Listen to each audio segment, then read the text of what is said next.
1999 film East is East. And while it's an overseas production, it has issues that really resonate with the Asian American community. Things like identity formation, mixed race families, and really the experience of displaced persons all over the world. The film is based on the screenwriter's actual life, Ayub Kandin, and it features Ompuri as this overbearing patriarch who's living with his second family in Manchester, England. His youngest son is going through this usual prepubescent angst, and he's also, on top of that, facing racism at school for being Pakistani. So he starts lashing out at both his family and his heritage.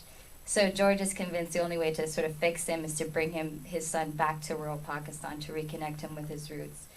But at the same time, George also has to face the first family he left behind.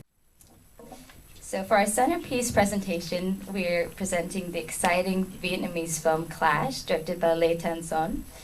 And not only is this going to be one of the best action martial arts films you'll see this year, it's actually a great testament to the booming Vietnamese film industry right now.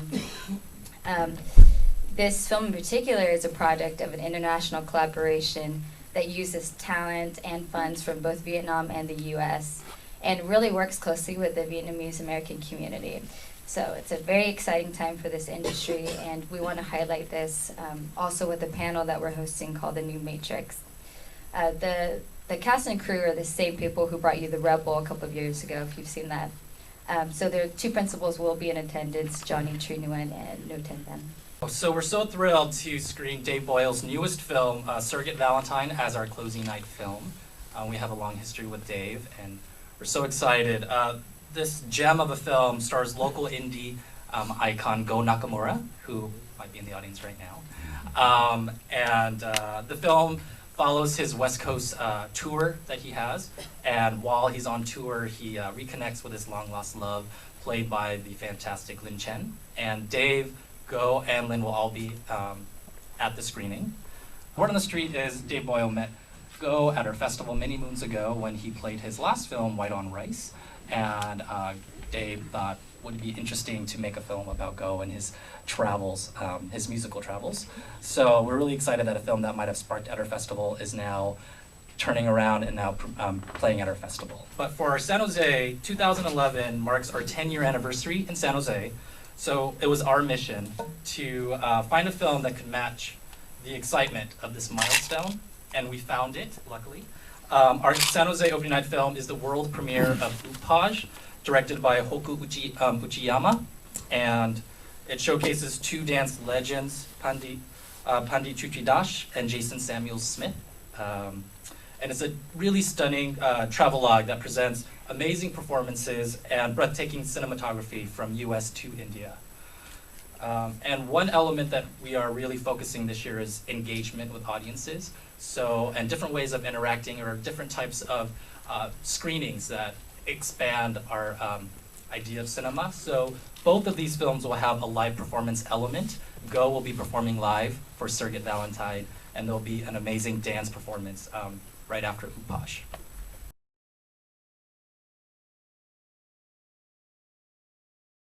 So every year, as you know, we have highlighted themes at the festival, and this year we're really pleased to have a special focus on South Asian cinema, games, and live events.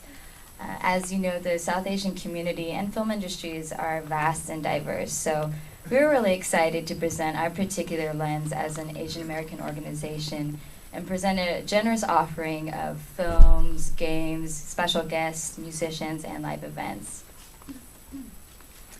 So this includes both of our opening night films, 3 competition films, our spotlight recipients, a CAM-produced game, musicians, and a panel on Indian cinema.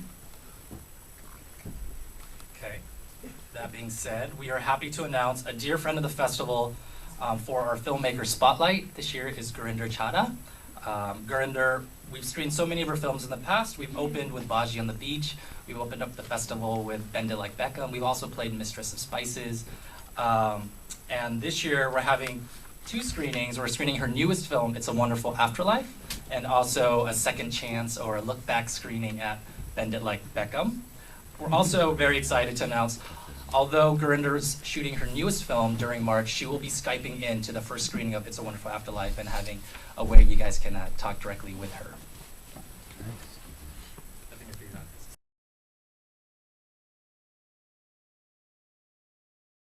this. So for our special presentations, we're fortunate to have two guests who are really masters in their field. The first one is Ramona Diaz, and we'll be screening her latest, The Learning. Ramona is no stranger to the documentary world, and her experience and gusto as a person and a filmmaker has really placed her as one of the most interesting and powerful people working in this genre today. In The Learning, Ramona follows a group of Filipino teachers who are recruited to come to the States and teach at some of the toughest inner city schools in Baltimore. So following that screening, there promises to be a lively and entertaining onstage conversation with Ramona, in which she'll talk about her experiences in the industry and also maybe give some hints about her upcoming projects.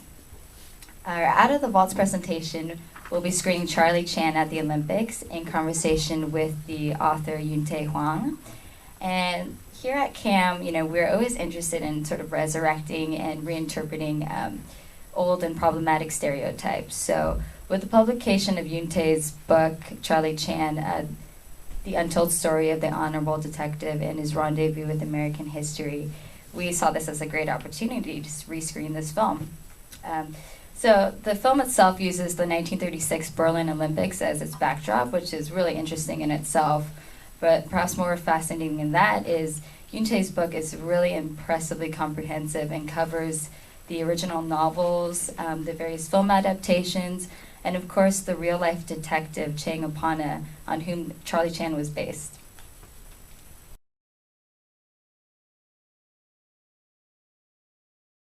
All right, so when I came on board with the festival, one of my big goals was to infuse my personal cinematic loves. And really happy, that being said, that this year's retrospective is called After Death, horror cinema from Southeast Asia. And I've been a fan of horror films since I was about 8. It's true. So we're screening 3 films in this retrospective. Nang Nak from Thailand. This is a film that we played in 2000, and we're resurrecting once again. And we're also playing Hysteria from Malaysia and Affliction from the Philippines. And at first glance, these films might seem similar, might seem like kind of the same horror film, but that's not the case. Each one has a very distinct and unique story and evokes different moods, atmospheres. You have Nang Nak, which is a tragic love story, and it's lush and gorgeous. You have Hysteria, which is a campy, fun, ridiculous film. It's gonna be our midnight screening. And actually has the first lesbian kiss in a Malaysian film ever, so it's kind of exciting. And also, Affliction is a touching story about a father who's trying to save his daughter from dying, and is part melodrama, part horror film. So the 2 threads that are running through all of these films is, since it's called After Death, these are films that deal with what happens to characters after they die. So there's scary ghosts, there are spirits, there are otherworldly beings in these films. And secondly, all of these films really weave in local and traditional folk tales and urban legends into the film itself.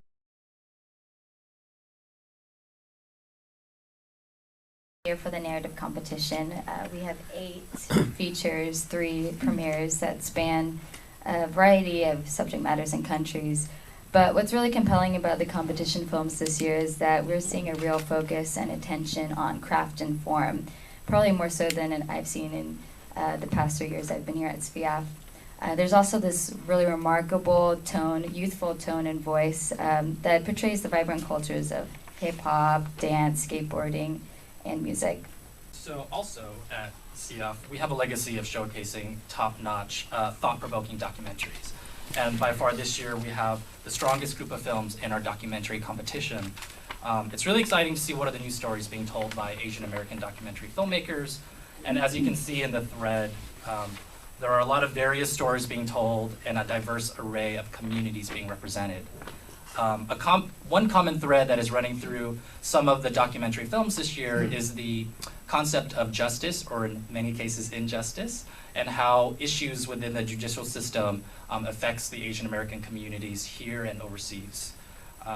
We're also very proud to announce that 5 of the competition films are funded by CAM through our Media Fund department, which is financed by the CBP, the Corporation for Public Broadcasting. And besides these 5 films, UPAJ and also The Learning were also Media Fund films.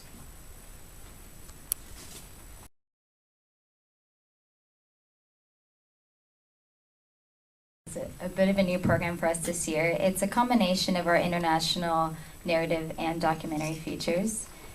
And as you know, we spend much of the year traveling to the far reaches of the globe to bring the best in international art house and blockbuster cinema to our audiences here in the Bay Area.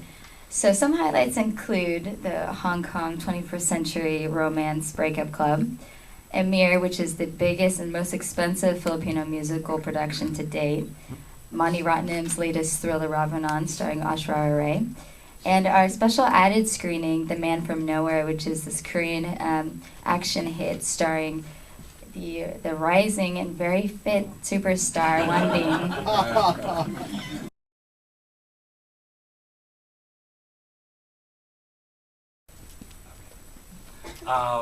Live events. So we're encouraging everyone come to the films, but after the films, we want you to stay for our array of live events. 2 that we want to note right now. First is Directions in Sound, the intersection of music and the moving image. This year's lineup presents the best in Bay Area musicians. We have the Bangers, who's that group of guys, a San Jose band who was recently on MTV. They collaborate a lot with the Jabberwockies, if you guys know who they are. So they're getting national recognition at the moment. We have B Bravo. We also have Silver Swans, which are who are SF natives and definitely know how to bring down the house. So come to Directions in Sound. Festival Forum is our most attended event of the festival. It's an all-day free outdoor event that takes place in Japantown Peace Plaza, right across from us. It showcases the best in spoken word, music, dance, and so many more performances. Some of the highlights include Soft Knife, the band in the middle, and they're an indie band from the South Bay. And we also have the Ola Sisters, an all-girl pop band from Taiwan, who are next to them. This year we've added some more elements to Festival Forum. We're being ambitious, and we have indoor events that are happening alongside the outdoor events. So we have the all-day outdoor events. We also, the new people, have a game exhibition that we'll talk about, and also we have a lively panel that is part of Festival Forum.